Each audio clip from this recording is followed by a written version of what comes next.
우리 주변에 부정적인 사람 혹은 긍정적인 사람, 두 종류의 사람들이 있는데 구분하는 방법을 어떤 분은 그런 이야기를 해요. 이사할 때 부정적인 사람과 긍정적인 사람이 구분이 된다.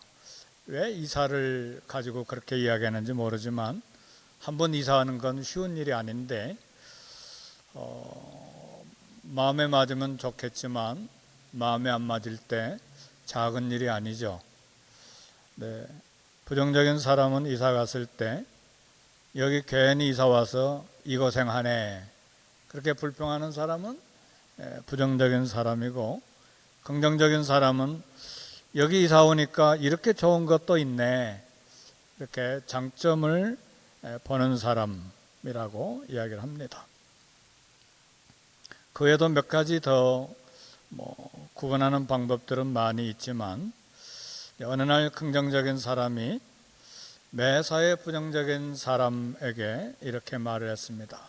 여보게, 나 사냥개 한 마리를 샀는데 얼마나 훌륭한 사냥개인지 모르겠네. 부정적인 사람이 말하기를, 내가 보니까 자네 사냥개 남의 것 훔쳐오는 잡종개야. 얼마나 속이 상하겠습니까? 모두 다 개 가지고 있는 분들 자식처럼 사랑하잖아요. 그죠? 예쁘다고 그래야지 밉다고 그러면 난리 나는 거예요. 저도 실버레이크를 가끔 이렇게 새벽기도 마치고 이렇게 도는데 얼마나 많은 개들이 오가는지 몰라요. 네. 한 분이 조그마한 개를 끌고 가길래 So cute. 뭐라고 대답한 줄 아세요? 한참 웃었어요. I know. 얼마나 개에 대한 생각, 애착, 애정이 많습니까? 네. 아니, 훌륭한 사냥개를 사왔다고 그러는데 남의 거 훔쳐오는 잡종개라고 하니 참, 이건 농담도 이렇게 하면 안 되죠. 네. 가끔 우리 말에 실수가 없을 수는 없지만 그러나 잘 생각해야죠. 그래서 긍정적인 사람이 그럼 내일 사냥 가서 얼마나 좋은 개인지 확인해보세. 그래서 다음날 둘이 사냥을 나갔는데 주인이 꿩을 향해서 총을 쐈는데 꿩이 연못에 떨어졌어요. 그러니까 주인이 사냥개에게 명령해서 꿩을 가지고 오라고 이야기하니까 재빨리 달려가서 얼심으로 헤엄쳐 가지고 입에다가 꿩을 물고 이제 주인에게 와서 갖다 내려놓았습니다. 그러니까 주인이 여유 있게 웃으면서 말했습니다. 자네 이같이 훌륭한 사냥개를 본 적이 있는가? 얼마나 여유 있게 이야기했겠어요. 그러니까 부정적인 사람이, 그러나 자네 사냥개는 이렇게 앞발로 헤엄치는 자유형은 하지만 뒤로 발라당 누워가지고 하는 배영은 할 줄 모르지 않나? 그렇게 말했어요. 개가 어떻게 배영을 합니까? 자유형을 하는 것이지. 그러니까 부정적인 사람, 항상 부정적인 것을 생각하니까 그렇게 말한 거예요. 우리는 상황을 부정적으로 보지 않고 긍정적으로 보도록 애를 써야 되고, 그리고 그게 습관이 되고 인격이 되어야 합니다. 그러지 않으면 나도 모르는 사이에 부정적인 생각이 나도 피해를 입히고 이웃에게 있는 긍정적인 것도 무너뜨리는 실수를 범할 수가 있습니다. 그래서 우리는 농담할 때도 건설적이고 격려하는 농담을 해야지 부정적이고 이렇게 내려다보는 그런 농담을 할 때에 많이 실수하고 상처를 줄 수가 있습니다. 그래서 오늘 우리 인사할 때 일부러 그 인사 말을 함께 하자고 한 거예요. 아침 햇살처럼 화사하시네요. 멋있습니다. 괜히 인사말 시킨 거 아니고 오늘 설교 때문에 일부러 그런 인사말을 한번 해본 것입니다. 우리는 늘 긍정적인 말을 하는데 익숙해지고 습관이 되고 또 그것이 인격이 될 수 있기를 주의 이름으로 축복합니다. 인격이 될 때에 운명까지 바뀌는 거예요. 그래서 긍정적이 되면 어떤 환경 속에서도 최선을 다하는 낙관주의자가 됩니다. 부정적인 생각을 하게 되면 못해, 나는 안 돼, 이건 어려워, 저 사람 때문이야. 그래서 일이 추진이 안 되고 삶을 개발하는데도 기회를 다 놓칠 수가 있어요. 대부분의 성공적인 사람들은 굉장히 긍정적이에요. 할 수 있다, 열심히 해보자, 돕는 사람이 나타난다, 하나님이 역사하신다, 기도하자, 하나님 모든 것을 하실 수 있다, 내게 능력 주시는 자 안에서 내가 모든 것을 할 수 있다. 누가 하신 말씀이죠? 사도 바울이 그렇게 이야기를 했죠. 가난한 데 처할 줄도 알고 부한 데 처할 줄도 알고 나는 모든 일을 다 배웠기 때문에 내게 능력 주시는 자 안에서 내가 모든 것을 할 수 있다. 이 말을 어디서 했나요? 로마 감옥에서 했습니다. 빌립보 교인들에게. 그래서 오늘 이제 본문에 소개된 회당장의 삶이 어떤 그런 인격과 또 신앙을 가졌는지를 함께 이야기하기를 원합니다. 회당은 유대인 성전이 다 파괴되고 난 다음에 바벨론 포로로 갔던 이스라엘 백성들이 모임을 갖기 위해서 예배를 드리기 위해, 제사가 아니고 예배를 드리기 위해서 만든 공동체가 있는데 그것이 회당입니다. 유대인 회당은 전 세계나 어디도 상파울로에도 있고 우리 윌셰어의 북창동 옆에 보면 굉장히 큰 유대인 회당 하나 있죠. 그런 회당인데 우리 예수님께서 회당에서 가르치실 때에 불쌍하고 연약한 한 여인이 있었습니다. 오늘 누가는 의사이기 때문에 이 여성의 연약함을 자세히 설명을 해놨는데 귀신의 영향을 받았어요. 그리고 척추뼈가 굳어져서 허리를 펴지 못하는 그런 여인입니다. 근데 이런 여인에 대해서 좀 설교를 준비하다 보니까 한국에 옛날에 60대, 70대 되면 요즘은 뭐 80대 돼도 뭐 허리 굽히지 않고 꼿꼿하게 건강하게 걸어가지만 옛날 우리 할머니들은 어른들 평생 일하고 엎드려서 일하고 또 엎드리는 게 습관이고 그러다 보니까 뭐 걸어가는데 90도로 허리가 꺾어져서 걸어가신 분들이 많았어요. 요즘에 그런 분들은 안 보이지만 그런데 회당에서 예배드리는 이 여인은 18년 동안이나 긴 세월 허리가 꼬부라진 채 고통을 당한 여인이에요.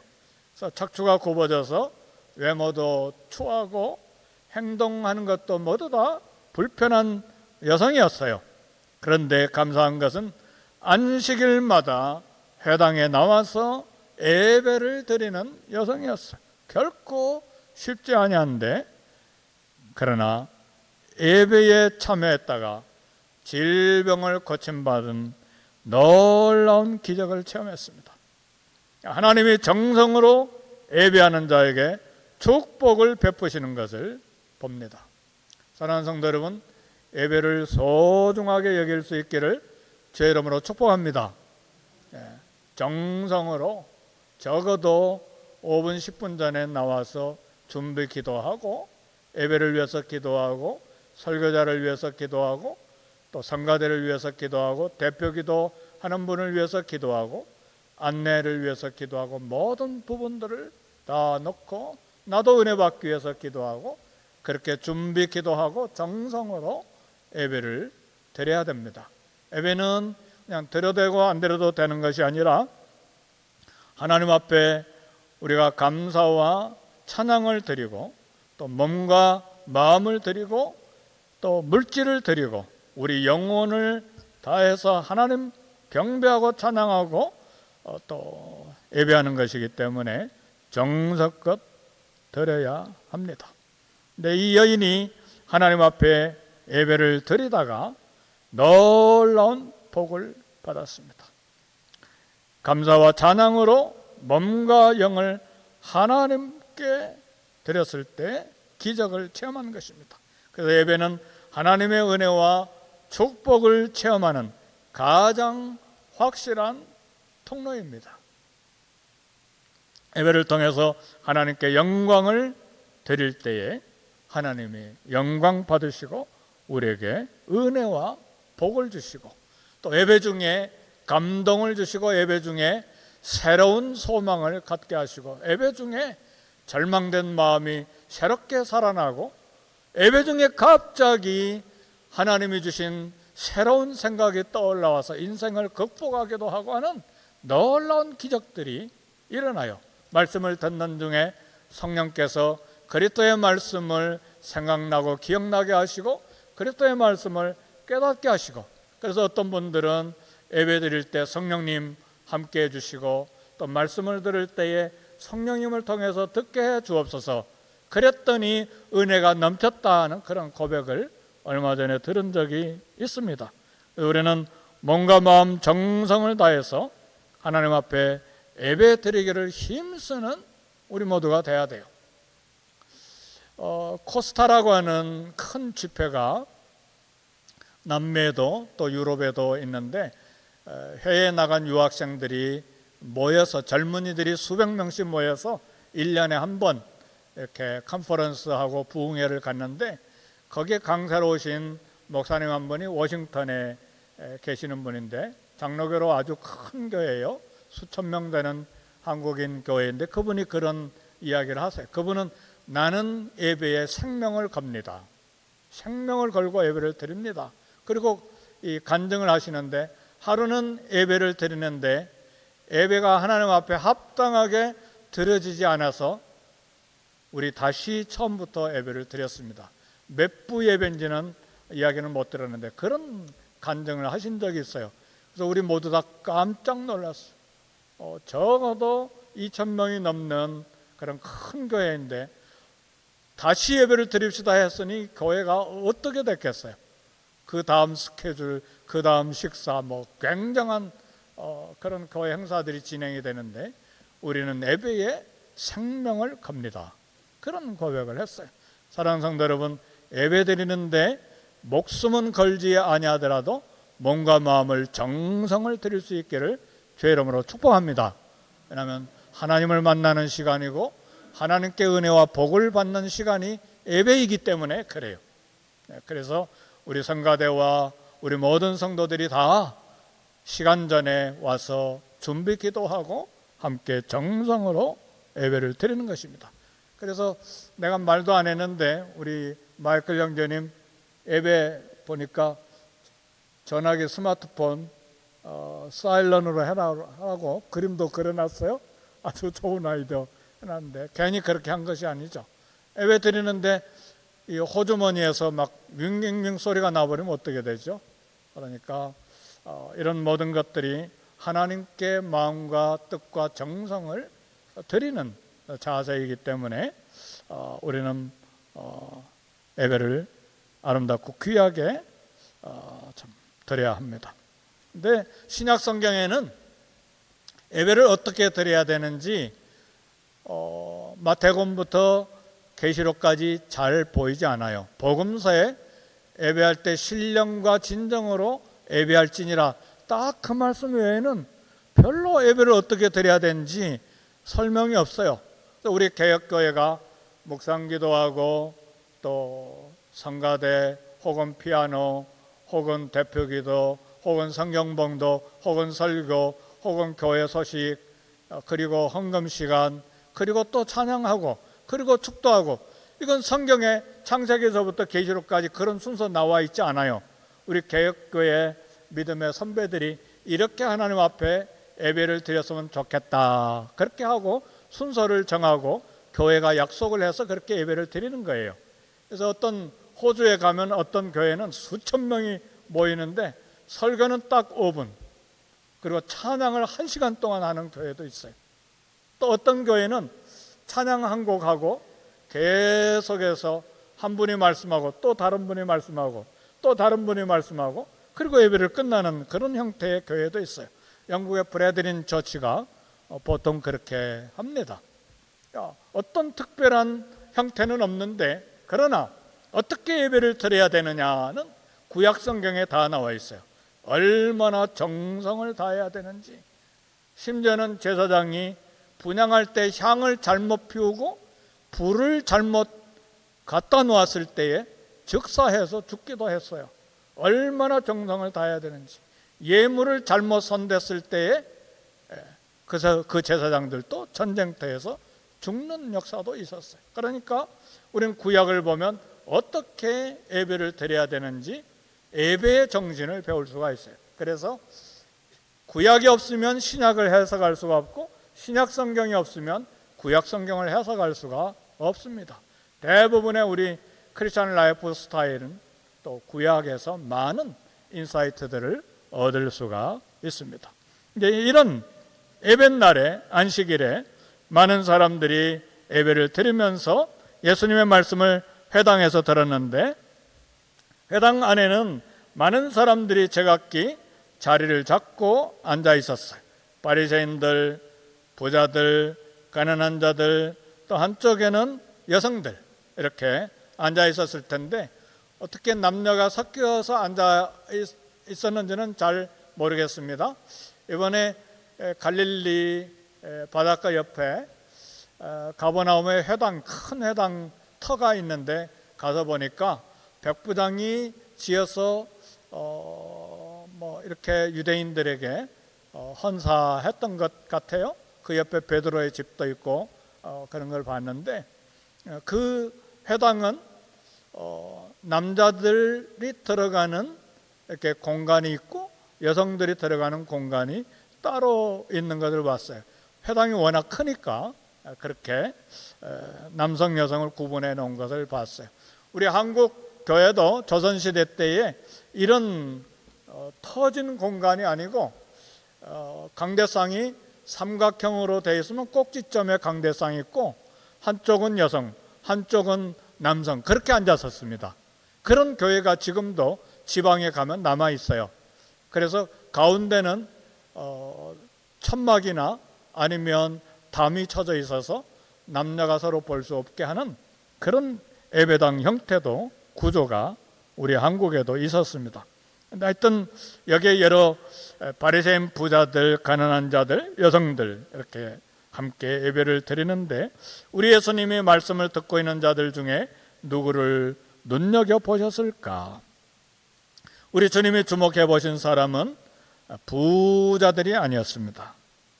상석에 앉았을 부자들과 바리새인들과 회당장도 아니었어요. 우리 예수님이 한쪽 구석에 드러내지 아니하려고 구석에 앉아있는 한 불쌍한 여인을 주목하셨습니다. 18년 동안 긴 세월 동안 육체적인 정신적인 고통에 시달린 여성을 보고 계셨어요. 사랑하는 성도 여러분, 우리 마음이 어떤 상태로 주님 앞에 나왔든지 우리 주님이 우리를 다 보고 계신 것을 믿으시기를 주의 이름으로 축복합니다. 다 보고 계십니다. 상처난 마음이 절망한 마음을 갖고 있는지 또 어떤 문제를 가지고 하나님 앞에 간절한 소원을 가지고 나왔는지 우리 주님은 다 보고 계십니다. 예수님이 이 여인을 불쌍히 여기시고 온유함으로 불러주셨습니다. 이 여인은 이제까지 18년 동안 들어본 말 중에서 한 번도 들어보지 못한 가장 놀랍고 아름답고 감사한 말씀을 들었는데 여자여 내가 내 병에서 너였다. 할렐루야. 여자가 고쳐달라는 요청도 하지 않았는데 우리 주님이 고쳐주셨습니다. 안수하여 즉각적이고도 완전하게 여자병을 고쳐주셨습니다. 예수님의 눈은 깊고 깊은 고통 가운데 있는 죄인을 계속해서 찾고 계십니다. 연약한 자, 병든 자, 죄인을 이끌어내어 고치는 것이 주님의 뜻입니다. 따라서 오늘 우리도 그늘진 곳에 있는 사람들을 보살피는 눈과 마음을 가져야 됩니다. 부지런히 우리가 선교하려고 애를 쓰는 것도 그런 그늘진 곳에 있는 사람들을 보살피려고 하는 마음입니다. 그것이 거룩한 경건이죠. 우리가 덜 쓰고 선교사님들을 돌보는 것도 주님을 본받는 경건입니다. 야고보서 1장 27절 보니까 하나님 아버지 앞에서 정결하고 더러움이 없는 경건은 곧 과와 과부를 그 환난 중에 돌보고 또 자기를 지켜 새 속에 물들지 아니하는 그것이니라 그랬습니다. 우리 주님 회당에 앉아있는 많은 사람들 중에 이 불쌍한 여인을 주목하시고 그에게 자비를 베풀어 주신 것입니다. 18년 동안이나 꼬부라진 허리로 살았던 이 여인의 고통이 주님이 한번 주목하실 때 고통이 끝났습니다. 허리를 쭉 펴고 하나님께 영광을 돌리는 여인, 얼마나 눈물로 감격했겠습니까? 회당에 있는 많은 무리들이 일어나 함께 기뻐하고 함께 찬송하고 함께 영광을 외치게 된 것입니다. 오늘 본문에도 말씀을 보니까 온 무리는 그가 하시는 모든 영광스러운 일을 기뻐하니라.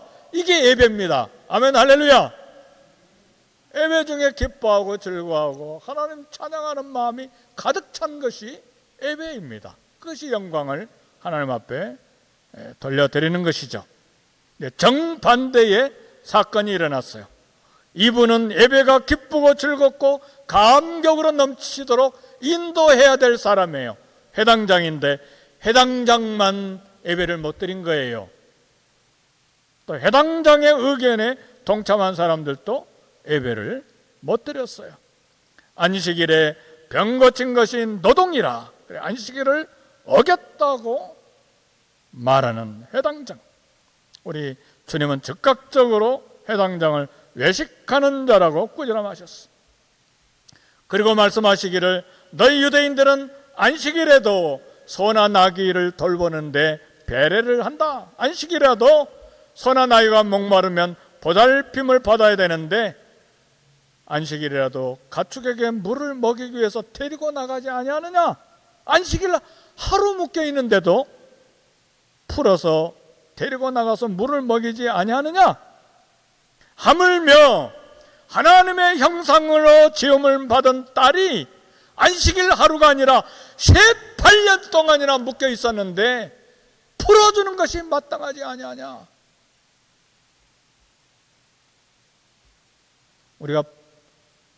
우리 생각 속에 나를 묶어두어 버리면 이런 참 불행한 사건들이 생길 수가 있습니다. 우리 주님은 오랫동안 꼬부라진 채 산 여인의 결박을 풀어주셨습니다. 유대인은 안식일 하루라도 가축은 돌보면서 사람은 외면한 것입니다. 회당장이 18년 동안 질병에 묶인 것 풀어준 것을 보고 화를 낸 거예요. 더 큰 결박은 사람들이 죄로 몸과 영혼이 결박 상태에 있는 것입니다. 유대인들에게는 아브라함의 딸이 소들과 나귀보다 덜 중요했는가? 이게 우리 주님이 지적하신 말씀이에요. 18년 동안 묶여있는 사단의 포로를 그대로 둘 수가 없다는 말씀입니다.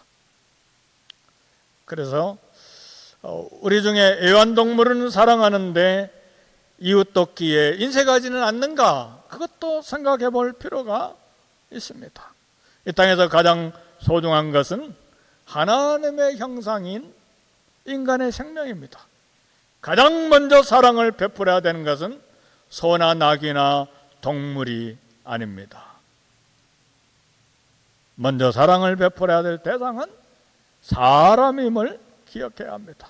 이 땅에 수많은 사람들이 애완동물보다 낮은 삶의 수준에서 살고 있습니다. 우리 주님은 가난하고 고통받는 사람들에게 사랑을 베푸시려 이 땅에 오셨습니다. 그래서 병고침 받은 여인을 향해서 아브라함의 딸이라고 말씀하셨어요.